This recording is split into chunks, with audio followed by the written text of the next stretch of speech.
축복하옵소서. 예수님의 이름으로 기도하옵나이다. 아멘.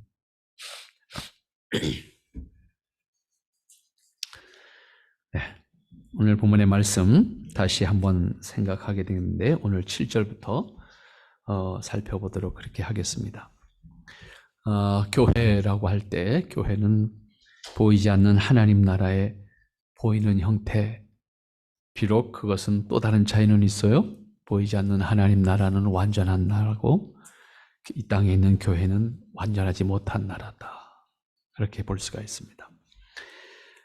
이렇게 분명한 한계가 있습니다. 그러나 하나님 나라는 완전하지만 지상에 있는 교회는 결코 완전할 수 없다라고 하는 한계를 가지고 있음에도 불구하고 교회는 그리스도의 몸으로서 하나님 나라를 구현하고 체험하는, 그리고 그 삶을 살아가는 공동체이어야 합니다. 세상에 있는 교회일지라도 하나님 나라를 확인할 수 있도록 그런 의미에서 우리는 계속해서 하나님의 의를 우리 안에 채우고 그 의를 구현하는 기쁨을 함께 나누면서 그렇게 살아가야 하는 것입니다. 그것을 위해서 우리는 이 땅에서 최선을 다해야 하는 것인데, 교회라고 하는 공동체를 통해서도 이해관계나 혹은 어떤 것을 자신의 또 다른 목적을 쟁취하기 위한 수단으로 생각하게 되면 그 안에서 또 여전히 갈등과 아픔과 그리고 번민이 존재할 수밖에 없는 것이 이 땅의 모습입니다.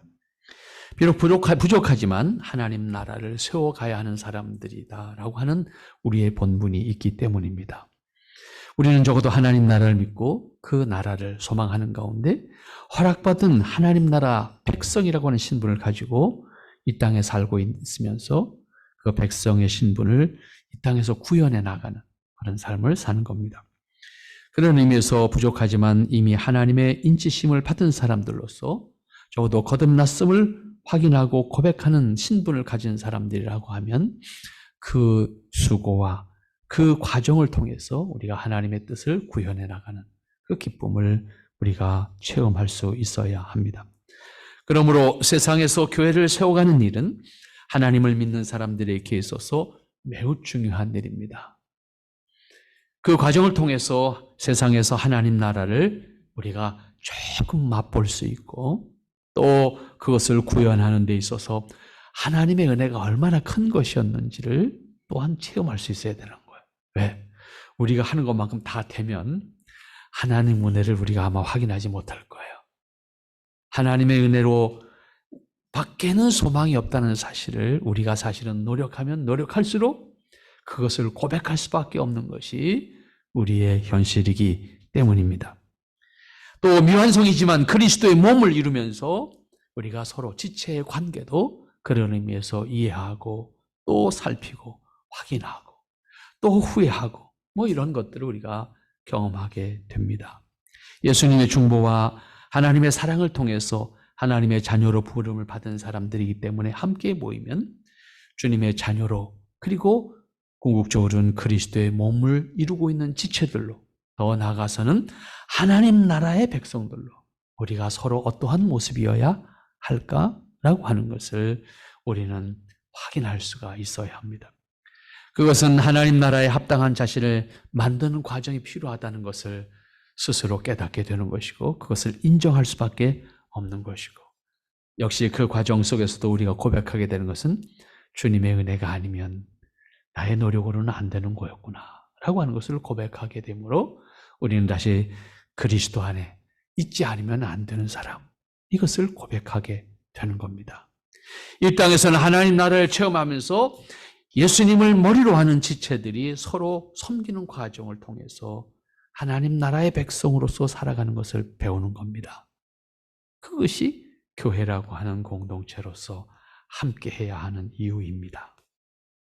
그런데 오늘 우리가 생각하는 주제가 하나님의 일꾼입니다.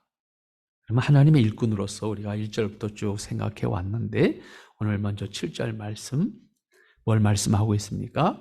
진리의 말씀과 하나님의 능력 안에 있어 의의 병기로 좌우하고, 하나님의 일꾼으로서 우리의 모습, 또 나아가서 더 넓게는 그리스도인으로서 이 땅에서 우리의 모습은 어떤 모습일까? 하나님의 말씀, 곧 진리의 말씀으로 우리 안에 채워서 하나님의 능력으로 이 땅에서 하나님의 의를 이루면서 살아가는 사람. 하나님을 알기 전에, 하나님의 자녀라고 하는 신분을 알기 전에, 그 신분을 가지기 전에, 그 신분에 대해서 확인하기 전에, 뭐 어떻게 표현하든 사람은 하나님 없는 세계관과 하나님 없는 세계관에 의해서 만들어진 그러한 풍습과 가치관을 가지고 살고 있습니다. 의식하든 의식하지 않든 우리는 그렇게 살고 있는 겁니다, 사실은. 무의식 중에 하나님 없는 세계관에서 살 수밖에 없는 현실이 이 땅에 태어나는 순간부터 우리는 그런 환경 속에서 살고 있기 때문에 우리는 하나님을 알기 전까지 우리 안에 형성된 인격 속에는 하나님 없는 세계관이 우리를 지배하고 있습니다. 하나님을 알고 믿음으로 거듭나기 전까지, 아니 어떤 의미에서는 거듭났다고 확인한 이후에도 우리는 여전히 하나님 없는 세계관의 지배와 영향을 받고 있는 것이 이 땅에서 살고 있는 사람들의 모습입니다. 이것에 대해서 바울은 썩어져가는 구습이라고 지적했습니다. 에베소서 4장 22절 말씀에서 너희는 유혹의 욕심을 따라 썩어져가는 구습을 쫓는 옛사람을 벗어버려라. 그 사람이 특별히 나빠서가 아니라 우리는 구습에 매여 있다. 다시 말하면 하나님 없는 세계관의 지배를 받는 삶을 살고 있는 사람들이기 때문에 그것을 버리지 않으면 안 된다. 그것을 벗어버려야 된다. 종교와 관계없어요. 하나님을 모르는 세상에서 형성된 인격은 철저하게 무신론적, 또 나아가서 하나님 없는 세계관입니다. 아니, 창조를 믿지 않는 세계관입니다. 종교와 관계없이 똑같습니다. 그러므로 거듭난 사람, 더욱이 하나님의 일꾼은 하나님 중심의 세계관으로 바뀌어야 하는데 이것이 하루아침에 될 수 있는 일이 아니다, 그 말입니다. 세계관은 그 사람의 인격을 형성시키는 근본이기 때문에 오랜 시간과 과정과 노력이 필요합니다. 우리는 전혀 의식하지 않은 채 세계관의 영향을 받았기 때문에 그것에 매여 있는 사람으로 있습니다. 그런 의미에서 우리는 거듭난 이후에 그것을 빼내고 그것을 내 안에서 제거하고 하나님 중심의 세계관이 나를 지배할 수 있도록 그렇게 나를 만들어 가야 하는 수고와 노력이 필요한 겁니다. 이것은 비록 시간과 많은 노력이 필요하지만 반드시 어떤 의미에서는 평생을 우리 안에 하나님의 형상으로서 지음받은 사람이 하나님 중심의 세계관을 가지고 살아가기를 자연스럽게 할 수 있기까지는 우리가 어떠면 죽는 날까지 그렇게 수고하지 않으면 안 될지도 몰라요. 그러한 의미에서 예수님을 믿는 사람은 여기서 표현하고 있는 대로 옛 구습, 곧 옛사람을 버리는 일과 함께 하나님 중심의 세계관으로 자기 안에 채우는 작업을 해야 되는 겁니다. 이 작업이 우리 안에 있어야만 내가 하나님의 사람으로 하나님 중심의 생각을 하면서 하나님을 기뻐하는 사람이 되어서 살아갈 수가 있고, 그것을 전제로 하는 나의 관계, 나의 일, 나의 삶을 만들어 갈 수가 있다는 것입니다. 그러면 어떻게 그 작업을 합니까? 오늘 7절 말씀에서 진리의 말씀, 곧 하나님의 말씀을 우리 안에 채우는 겁니다. 다시 말하면 하나님의 말씀을 통해서 지금까지 가지고 있었던 하나님 없는 세계관을 빼내고 우리 안에 그 하나님의 말씀이 지배하도록, 나의 인격 형성의 가장 핵심이 하나님의 말씀이 되도록 자신 안에 지금까지 가지고 있었던 하나님 없는 세계관을 바꿔야 한다는 겁니다. 자신 안에 하나님의 말씀으로 채워야 한다는 말씀인데, 그것을 다 빼내고, 옛 것을 다 빼내고 그 대신에 하나님의 말씀이 자신의 생각과 마음과 의지까지도 지배할 수 있도록 해야 된다, 그 말입니다. 동시에 하나님의 말씀을 기뻐하도록 자신을 만들어야 합니다. 그렇지 않으면 몸은 교회에 있고 직분도 갖고 있지만 생각과 습관과 그리고 우리가 기뻐하는 것은 여전히 세상에 있을 수밖에는 없고 세상의 방법이나 세상의 논리가 우리를 지배할 수밖에는 없게 되는 겁니다. 직접적으로 표현한다고 하면 하나님의 말씀을 우리 안에 채움과 동시에 그 말씀을 청종하는, 그 말씀을 듣고 그 말씀을 따르는 자세로 살아야 한다, 그런 말씀입니다. 인간의 한계가 있기 때문에 말씀과 현실이 괴리가 있을 수밖에 없습니다. 이때 이 괴리 때문에 하나님의 말씀을 합리화시키거나 그 말씀을 배제하거나 부정하면 옳지 않습니다. 만일 그러한 상황에 우리가 직면할 수밖에 없다고 하면 하나님의 말씀에 합당하지 못한 것은 잘못된 것으로 인정하고 그 다음에 그 말씀에 합당한 사람이 되도록 내 자신을 다시 돌이켜 만들어가는 것이 옳다, 그런 말씀입니다. 당장 할 수 없는 말씀이기 때문에 그 말씀을 외면하거나 합리화시키지 말고 그 하나님 말씀을 다시 우리에게 새겨서 그 말씀을 우리 안에 채우고 그 말씀으로 오늘 의의 병기로, 다시 말하면 이 땅에서 옳고 그름을, 믿음과 불신앙을 살아갈 수 있도록 해야 된다, 그 말입니다. 그런데 그렇게 한다 할지라도 우리의 현실과 우리의 환경이 용납하지 않아요. 때문에 우리에게는 하나님의 능력 안에 있지 않으면 안 된다라고 하는, 하나님의 은혜가 아니면 안 된다라고 하는 또 다른 과제가 있습니다. 그래서 하나님의 말씀과 함께 자연스럽게 하나님의 능력 안에 있는 자가 되어야 된다, 그 말입니다. 하나님의 말씀이 자연스럽게 나를 지배하도록 해야 한다는 말씀이고, 그런 의미에서 우리는 그 말씀 안에 있는 사람이어야 되고 그 말씀으로 충만한 사람이어야 되고, 동시에 사람은 무엇을 보고 듣고 보느냐에 따라서 그 사람의 사람됨이 만들어지는 것처럼 하나님의 말씀을 통해서 내 자신이 만들어지도록 해야 하는 것이고, 동시에 그 말씀과 더불어서 살아가기를 하나님의 능력 안에서 행할 수 있는 사람이어야 한다라고 하는 겁니다. 늘 말씀드리지만 기독교 신앙은 돛 닦는 신앙이 아니다라고 하는 말씀을 늘 드렸습니다. 우리는 하나님의 말씀 안에서 하나님의 능력을 덧입는 사람이어야 합니다. 하나님의 일꾼은 말씀의 지배를 받는 자, 하나님의 일꾼은 하나님의 말씀에 의해서 살아가는 자, 그리고 그 말씀을 이상으로 여길 수 있는 사람, 그 이상으로 우리가 하나님의 뜻을 살아갈 수 있는 사람이어야 한다라고 하는 것도 우리는 기억해야 할 것입니다. 그 다음에 8절 마지막 부분에서 다시 한번 강조하고 있는 것이 의의 병기, 곧 능력 안에 있어 의의 병기로 좌우해야 된다. 거듭난 그리스도인은 말씀을 통해서 자신이 하나님의 뜻을 기뻐하고 그 말씀에 따라서 행하며 그 말씀을 구현하는 성취감을 느끼며 살아야 합니다. 그러기 위해서 하나님의 말씀으로 충만한 인격이 만들어져야 하고, 무엇을 생각하든지 하나님의 말씀을 따르는 것이 자연스러워야 합니다.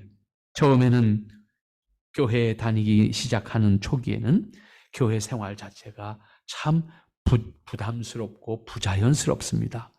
사용하는 말도 참 입에 붙지 않습니다.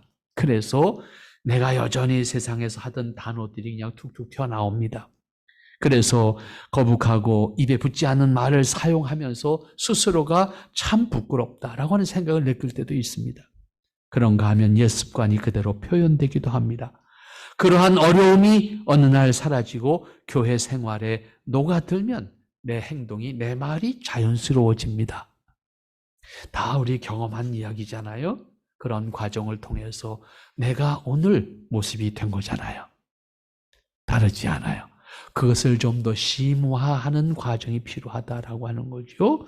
하나님의 말씀에 대해서 더 자연스럽게 기뻐할 수 있는 마음으로 받을 수 있고, 그것을 자연스럽게 살아갈 수 있는 내 의식이 만들어져야 한다는 거죠. 그런 의미에서 이어지는 말씀도 우리는 기억해야 합니다. 하나님의 일꾼은 자신의 능력으로 사는 사람이 아닙니다. 모두 하나님의 능력으로 사는 사람들이고 하나님의 은혜로 사는 사람들입니다.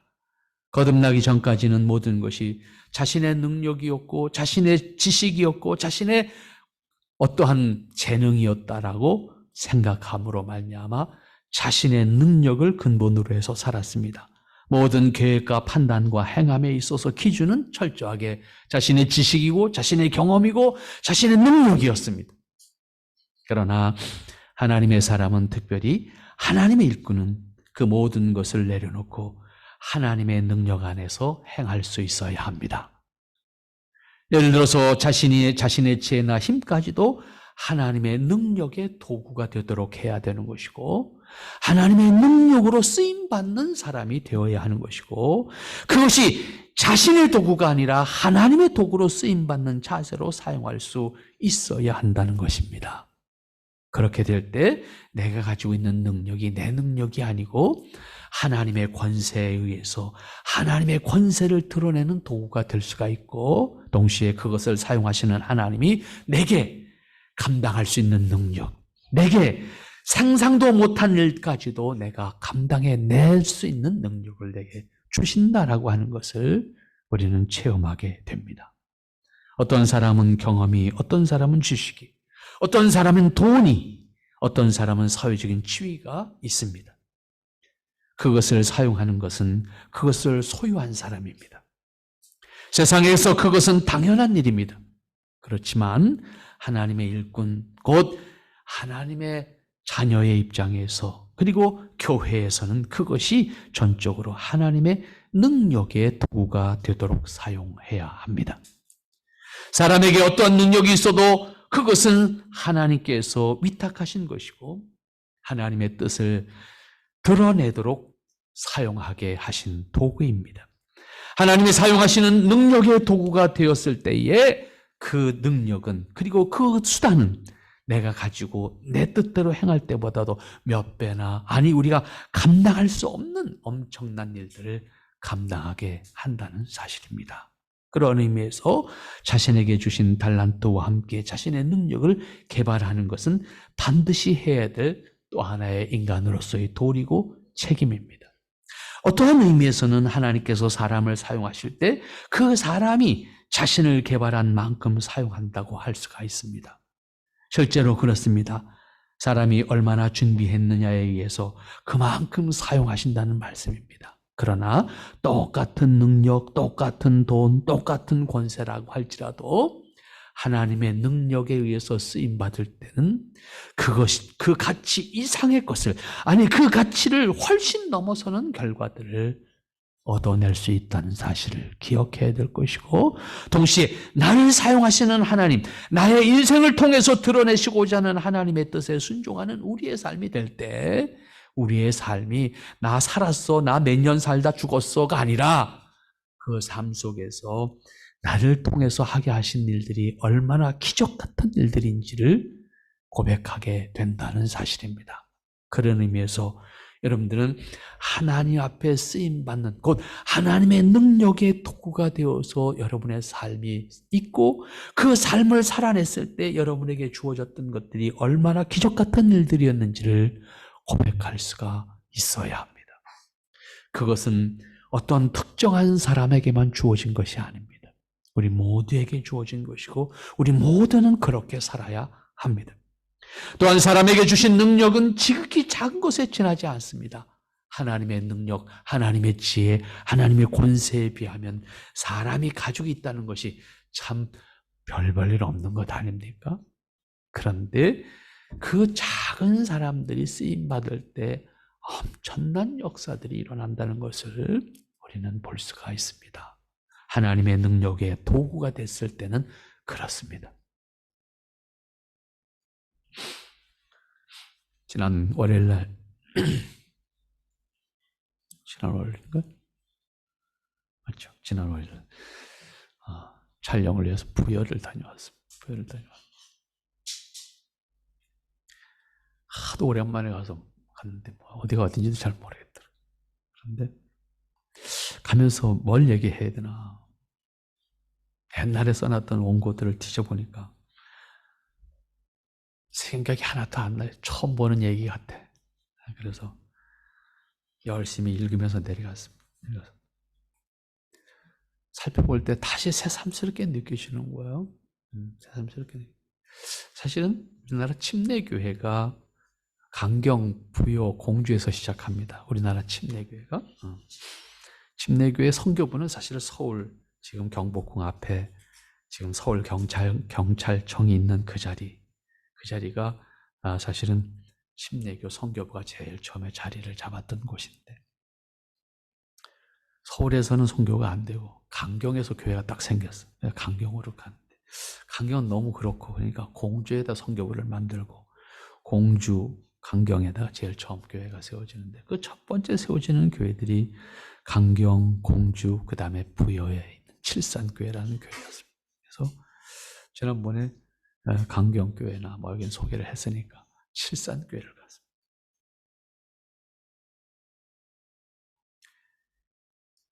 당시에는 육로, 교통편이 전혀 우리나라에는 없는 시대니까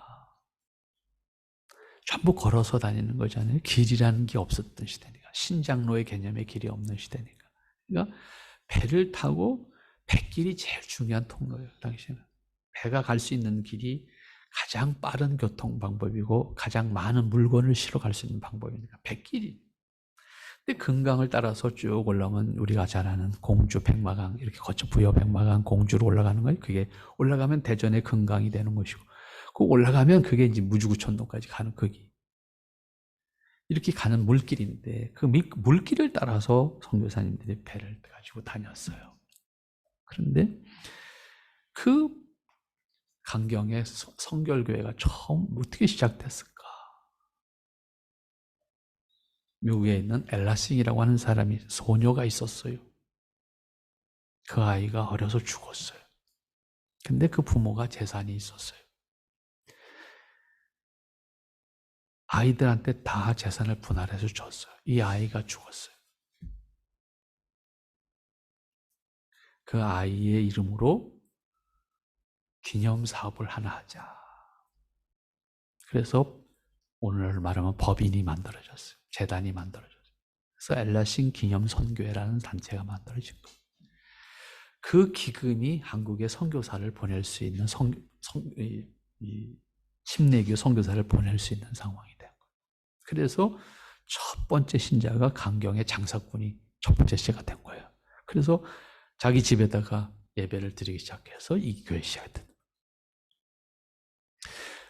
그런데 그 이야기를 듣고 주변 사람들이 몰려들어서 이 부여의 칠산이라고 하는 이 아주 요즘 말로 하면 아주 한대 시골 마을인데 거기서 사람이 거기를 갔어. 그래서 거기서 같이 예수님을 믿게 된 거죠. 그리고 들어와서 자기 마을에다가 교회를 다시 시작을 하는 거죠. 거기서 예수 믿는 사람이 나와. 근데 예수님을 믿고 났는데 이 동네가 변화를 가져오는 과정 속에 장기영이라는 사람이 있어요. 장기영이라는 사람이 그 지역의 가장 부자였어요. 그 지역 땅을 다 이 사람이 가지고 있었어. 근데 아들이 하나 있는데 그 아들이 정신병에 걸렸어요. 온갖 고치기를 했는데 고칠 수가 없어요. 고치기만 해준다고 하면 내가 하라는 대로, 우리 보통 그런 거잖아요. 우리 마음이. 더더군다나 그 시대에 대를 잇는다는 게 사명이었는데 대를 못 잇는 상황이 되니까. 근데 이 사람이 교회에 나와서 정말로 났어. 났어. 그래서 이 장기영이라고 하는 사람이 배를 하나 지어서, 돈이 많으니까 배를 하나 지어서 그 배를 금강에 띄워놓고 선교하는 배로 써라. 그리고 배를 하나 줘줬어. 길이 배밖에 없는 시대니까, 물밖에 없는 시대니까. 그래서 그 배를 가지고 배가 닿는 포구마다 전도를 하러 다니기 시작한 거예요. 그래서 금강 하구에 그 공주까지 올라가는 그 길목에 23개 스터디 그룹을 만든 거예요. 다시 말하면 이제 교리 공부하는 이제 모임을 만든, 이게 교회가 다 됩니다. 그 아들이 고침을 받고 목사가 되고 손자가 목사가 3대가 목사가 쭉 되라. 그런 역사를 이렇게 보면 아무도 계획한 사람이 없습니다. 그러나 하나님께서 그들을 들어 쓰실 때 그 하나님의 능력이 그들을 움직여갈 때 그들은 아무도 생각하지 못했던 일들이 그 역사의 현장에서 만들어지는 거예요. 근데 재밌는 게 뭐냐면요.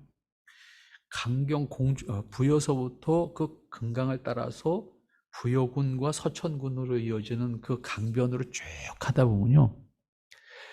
시골 깡촌이잖아요. 지금은 완전 쌀동네잖아요, 거기가. 그런데 참 독특한 게 하나 있어요. 집은 없는데 아무튼 교회가 언덕마다 교회가 있습니다. 네? 근데 교회가 조그만 쓰러져 가는 예배당이 아니야. 아무튼 그 중에서 제일 큰 건 다 예배당이야. 그게 이렇게 지나가면서 보여요. 일부러 찾아 보이는 게 아니라 그냥 길 옆으로 쭉 예배당이 있어요. 근데 그 지역에서 사실 지금 사역하는 서울에서 내노라 하는 목회자들 가운데 이쪽 출신이 굉장히 많습니다. 뭐 인천으로 말하면 인천의 주안교회 나겸일 목사도 그쪽 동네 출신.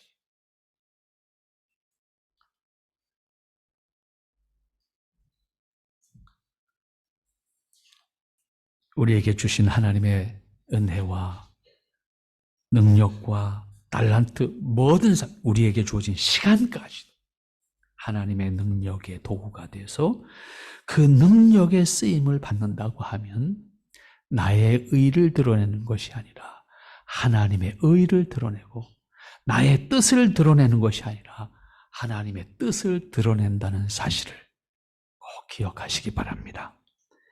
그래서 하나님의 일꾼은 전적으로 하나님의 능력 안에서 하나님의 능력으로 행하는 사람이어야 하고 자신의 능력을 의지해서 자만하거나 자신의 능력을 과시하는 자세로 임하는 것은 하나님의 일꾼된 사람의 모습이 아닙니다.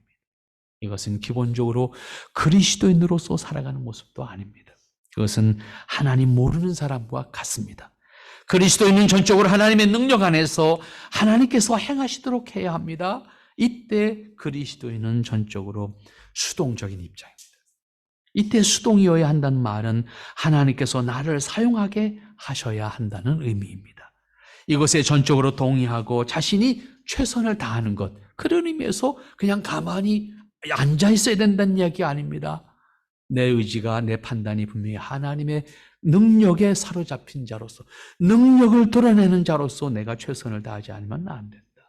그렇게 임할 때 자신의 능력보다 훨씬 어떤 의미에서는 상상도 못할 만큼 엄청난 일도 자신을 통해서 하게 하신다는 것을 우리 스스로가 고백하게 되고 체험하게 될 겁니다. 그 가장 대표적인 예로 우리가 생각해 본다고 하면 모세의 예를 들 수가 있을 겁니다. 하나님의 능력 안에서 하나님의 뜻을 행할 때 모세가 한 일이 뭡니까? 지팡이를 드는 일뿐이었습니다.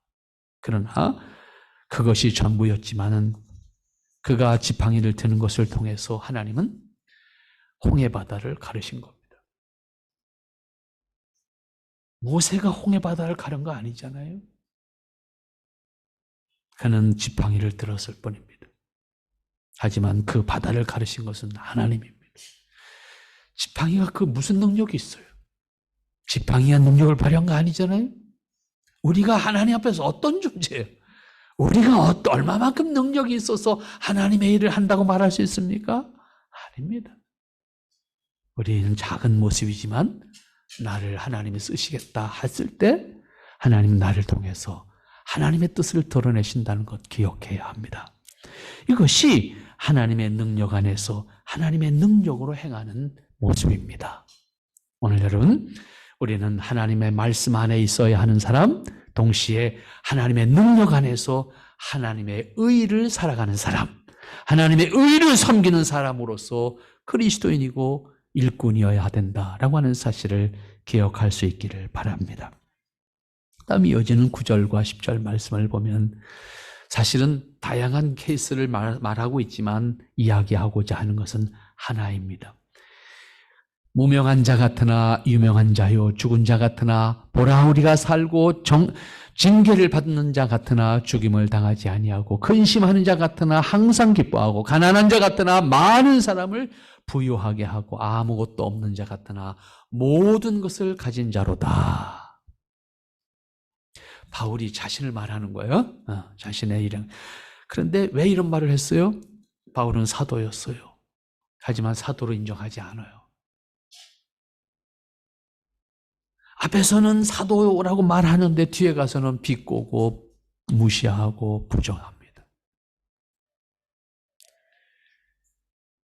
그래서 그의 모습도 사람의 모습으로 볼 때는 참 곤고한 모습입니다. 하지만 나는 어떤 사람이라고? 나는 근심이 많은 사람 같지? 나는 항상 기쁜 사람이야. 나 가난한 사람 같지? 실제로 가난해. 하지만 아버지가 나의 하나님이야. 이런 표현이에요. 그 원리를 가지고 그 말씀을 그대로 대답하면 영광과 욕됨을 우리 스스로가 하나님의 자녀로, 하나님의 일꾼으로서 나를 지킬 수 있어야 되는 거예요. 하나님의 일꾼에게 요구되는 것은 영광과 욕됨을 자천하는 겁니다. 지난 시간에도 말씀드린 것처럼 그리스도인의 삶은 자천, 스스로 자원하는, 스스로 하나님 앞에 천거함으로 행동할 줄 아는 사람, 자신의 시간, 자신의 능력, 자신의 지식, 자신의 경험 모든 것을 스스로 하나님이 기뻐하시는 일에 쓰임받도록 나의 삶을, 나의 시간을 내놓고 살아가는 사람. 그 자천하는 내용을 설명하는 것이 4절부터 쭉 이어진 것인데 특별히 6절 이후의 말씀은 우리 안에 채워야 될, 우리가 감당해야 될 것이 무엇인가를 말씀하고 있다고 지난 시간에 말씀을 드렸습니다. 그러니까 그리스도인의 행함은 강요나 자신의 필요나 목적을 위해서 하는 것이 아닙니다. 그리스도인은 모든 일에 있어서 자천하는 겁니다. 스스로 자원함으로 행하는 겁니다.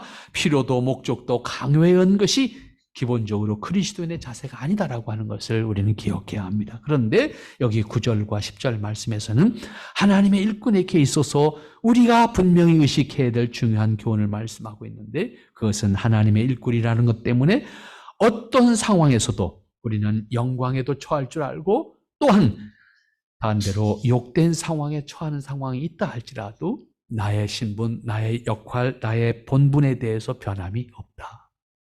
이것에 대해서 우리는 분명히 가질 수 있어야 된다. 그러니까 하나님의 일꾼이라는 것 때문에 영광에도 처하고 때로는 욕된 일에도 처해도 그것을 자천할 수, 그것을 스스로 자원할 수 있어야 되고 그것을 스스로 감당할 수 있어야 한다 그 말입니다. 일반적으로 생각하면 영광된 일에는 모두가 기뻐하고 박수를 받기도 합니다. 그래서 사람들은 영광된 자리에 함께하기를 원합니다. 그리고 그러한 자리에 동참하기 위해서 경쟁하는 것은 당연하다고 생각합니다. 그리고 경쟁에서 이기면 내가 능력이 있다고 생각합니다. 그러나 사람의 관계에서 항상 영광의 자리만 있는 것이 결코 아니고 반드시 욕된 자리도 있게 됩니다. 누구도 원하는 것은 아니지만 사람의 관계이기 때문에 필연적으로 있을 수밖에 없는 것도 사실입니다. 바울 자신이 그러한 경험을 하면서 이 말씀을 기록하고 있는 겁니다. 바울은 사도라고 하는 영광스러운 직분을 가졌지만 동시에 그의 사도직을 인정하지 않겠다고 하는 사람들이 비판을 하고 모함을 합니다. 그래서 모욕을 당하고 박해를 받습니다. 고린도에 이 편지를 쓰고 있지만 정작 자신이 설립한 고린도 교회임에도 불구하고 일부 신자들에 의해서 그는 배척을 당하고 부정을 당하면서 인간적으로 심히 모욕을 당했습니다. 그러나 나가 그것 때문에 너희들을 버리지 않는다. 나 그것 때문에 나 사도 안 하겠다고 하지 않는다. 그런 의미에서 하나님의 일꾼은 영광과 욕됨 모두를 기꺼이 감당할 수 있는 자세로 임하는 사람이어야 되는 겁니다. 좋아서 하고 내게 명예가 돼서 하고 나에게 손해가 되니까 그건 안 하고 내 영예와 관계없으니까 안 하고 이 개념이 아니다 그 말이에요. 그리스도인이라는 신분은 어떤 상황에서도 그리스도인이어야 됩니다. 어디에서 내게 손해가 되더라도 그리스도인이어야 합니다. 영광스러운 자리라고 하면 당연히 그리스도인이어야 합니다. 하나님의 일꾼으로 자천함으로 내가 감당하고자 할 때도 다르지 않습니다. 항상 그래요, 사실은요. 일단 교회에서 일하다 보면 일하는 사람 요거도 먹어요. 일 안 하는 사람 안 요거도 먹어요. 간단한 원리예요.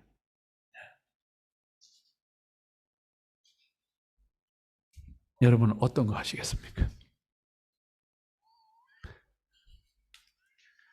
일하고 요거도 잡수실 수 있는 자세가 필요하다 그 말이에요.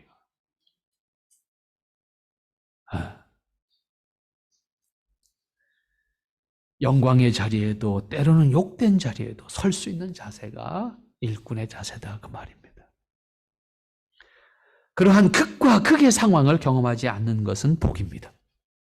그렇지만 사람의 세계에는 자신의 의지와는 하등에 관계없이 그러한 상황들이 만들어지는 것도 사실입니다. 그렇기 때문에 영광의 자리에도 욕된 자리에도 자원하여 설 수 있는 사람이어야 합니다.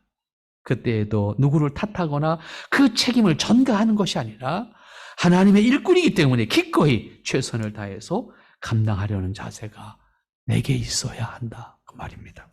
실제로 조선에 처음 복음을 들고 찾아왔던 사람들의 면면을 보면 참 감사해요. 왜냐하면 사실은 아시아의 서양의 선교사들이 많이 왔잖아요. 많이 왔는데 정말 감사한 건 우리나라에 온 선교사들이 그 중에서 다 좋은 사람들이 왔지만 그 중에서도 참 탁월한 사람들이 왔어요. 아시아에. 특별히 아시아 중에서도 한국에.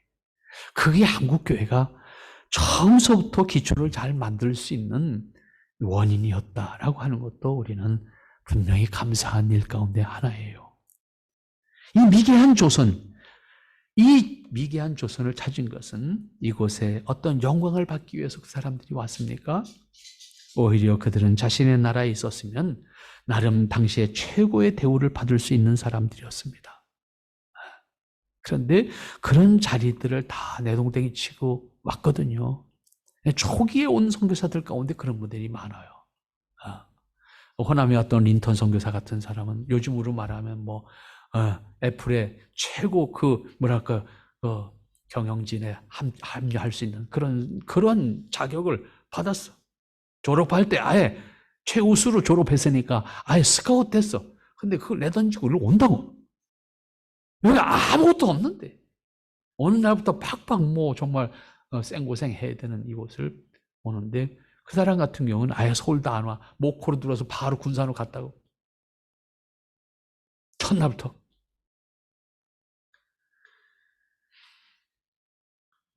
그들은 모든 것을 뒤로 하고 하나님의 부르심에 응답하여 순종함으로 이 조선이라고 하는 미개한 나라를 찾아왔습니다. 그리고 전국 방방곡곡을 그들의 발자취가 닿지 않는 곳이 없고 그들의 발걸음이 정말 모든 곳에 미쳤어요. 지금 생각해봐도 어떻게 왔을까? 할 만큼 지금도 외진 곳이에요.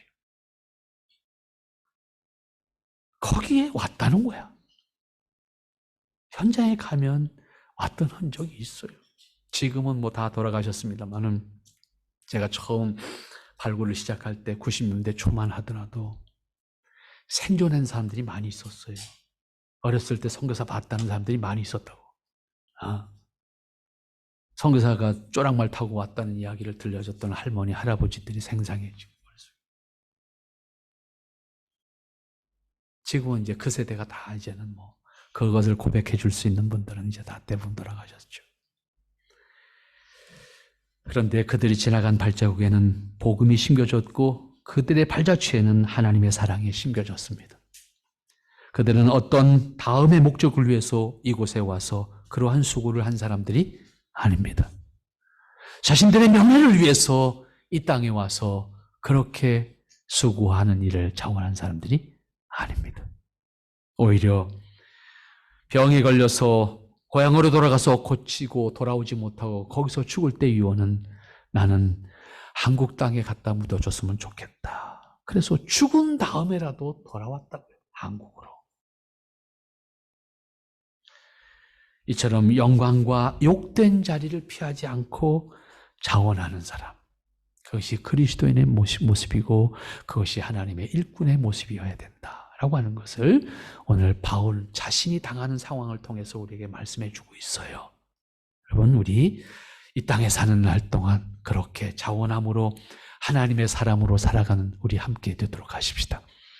기도합니다. 거룩하시고 자비로우신 아버지 하나님, 감사합니다. 주님, 오늘도 우리를 살피시고 또 사랑하시고 주장하시니 감사합니다.